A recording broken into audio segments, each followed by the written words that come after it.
City India news Telugu. Welcome to city India news. Bhoothpur Gajulapeta వద్ద ఉద్రిక్తత. బొక్కల ఫ్యాక్టరీ ఎదుట యువకుల నిరసన. భూత్పూర్ మండలం తాటికొండ శివార్లోని బొక్కల ఫ్యాక్టరీ ఎదుట గాజులపేట గ్రామ యువకులు నిరసన చేపట్టారు. పరిశ్రమ నుంచి పశువుల కళేబరాలతో వస్తున్న కలుషిత గాలితో గ్రామస్తులు, చిన్నపిల్లలకు శ్వాస సంబంధిత వ్యాధులు వస్తున్నాయని ఆందోళన వ్యక్తం చేశారు. అదే సమయంలోని కంపెనీలోకి తీసుకెళ్తున్న జంతు కళేబరాలను వాహనాన్ని యువకులు అడ్డుకున్నారు. వాహనాల్లో ఉన్న పశువుల కళేబరాలను తీసి రోడ్డుపై పడేశారు.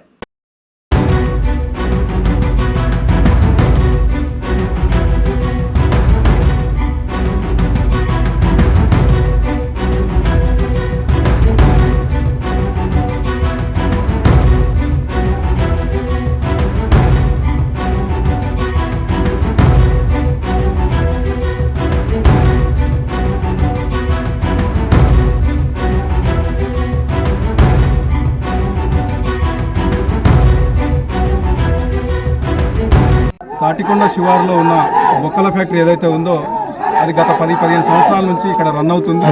దీనివల్ల తాటికొండ, ఇప్పలపల్లి, ప్రధానంగా గాజులపేట గ్రామ ప్రజలకు చాలా అస్తవ్యస్తంగా గురవుతున్నారు.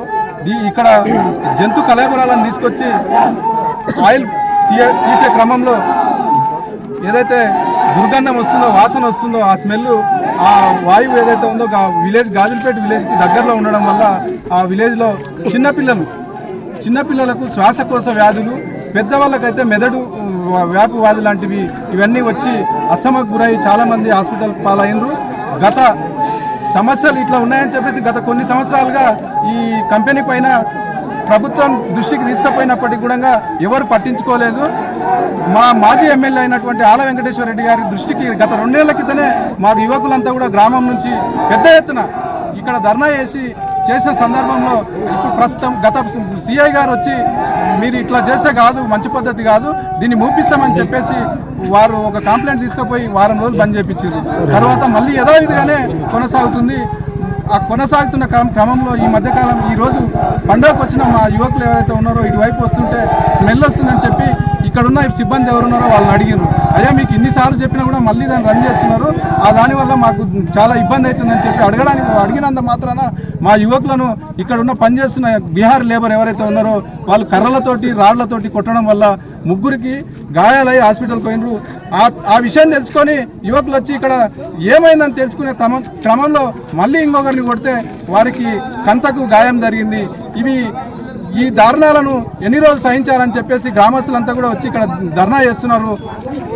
సిఐ గారు వీళ్ళంతా పోలీస్ సిబ్బంది వచ్చిండ్రు, గతంలో కూడా వచ్చిండ్రు, చెప్పిండ్రు ఏమని మీకు ఎలాంటి ఇబ్బంది కాకుండా కంపెనీ బంద్ చేపిస్తామని చెప్పేసి. మళ్ళీ ఇప్పుడు కూడా ఇక్కడున్న సిఐ గారు చెప్తా ఉన్నారు, సిఐ గారి నుంచి కాదు మాకు కావాల్సింది, మేము పోలీసుకు ఎలాంటి ఇబ్బంది కాకుండా ఇక్కడ రాత్రి మాకు సమస్య సాల్వ్ అయ్యే వరకు ఇక్కడ అందరు కూడా గ్రామస్తులు వచ్చి ఈ కంపెనీ ముందర ఈ రోడ్డు మీదే కూర్చున్నాము కూడా. మాకు ప్రభుత్వం ఏదైతే ఉందో దీనికి ఏం పర్మిషన్ ఇచ్చారు, ఎట్లా ఇచ్చిండ్రు, ఏ లెక్కన ఇచ్చిండ్రు అనేది అవన్నీ వెరిఫికేషన్ చేసి మాకు కలెక్టర్ ద్వారా ఒక స్పష్టమైన హామీ రావాలి. ఈ కంపెనీ ఇక్కడ నుంచి తీసి వేరే ప్రాంతానికి షిఫ్ట్ చేసే వరకు మేమంతా కూడా ఇక్కడే కూర్చుంటామని చెప్పి మీ అందరికీ తెలియజేస్తున్నాం. ఒక్కటే మేము కోరుతున్నాం, న్యాయం మీద, ప్రభుత్వం మీద మాకు గౌరవం ఉంది. ప్రభుత్వ అధికారులు మా యొక్క సమస్యను గుర్తించి దీన్ని పరిష్కరిస్తారని చెప్పి ఈ మీడియా ముందు తెలియజేసుకుంటున్నాం. గాజులపేట పోయినసారి ఎమ్మెల్యే గారు చెప్పినాము, మినిస్టర్ గారు చెప్పినాము, శ్రీనివాస్ గారు చెప్పినాము, మేము బదలా తీసుకున్నాం, రిపోర్ట్ కూడా ఇచ్చినాము. మన సిఐ మేడం గారు కూడా ఈ ఫ్యాక్టరీ పనిచేస్తాము కామించడానికి వెళ్ళిపోయినాం. అప్పుడు కూడా సిఐ గారు కూడా మేము తాళమే వచ్చి పోతాము, మీరు వెళ్ళిపోరు అంటున్నారు. సార్ కూడా మాటలో మేము వింటున్నాము. ఇప్పుడు మనం వచ్చి మన ఎమ్మెల్యే గారు జిఏమార్ కూడా మనం వచ్చి ఈ ఫ్యాక్టరీ పనిచేస్తాం కూలి హామీ ఇచ్చిపోయారు. సార్ వచ్చిన దగ్గర మేము ఏదో కూర్చున్నాం. అదే మాకు ఎమ్మెల్యే ప్రజలకు మా అభిమానం, ఊరి మీద అభిమానాన్ని మాకు మంచి పద్ధతిగా మాకు చెప్పండి, మీకు చెప్తున్నాను మేము కోరుతున్నాం.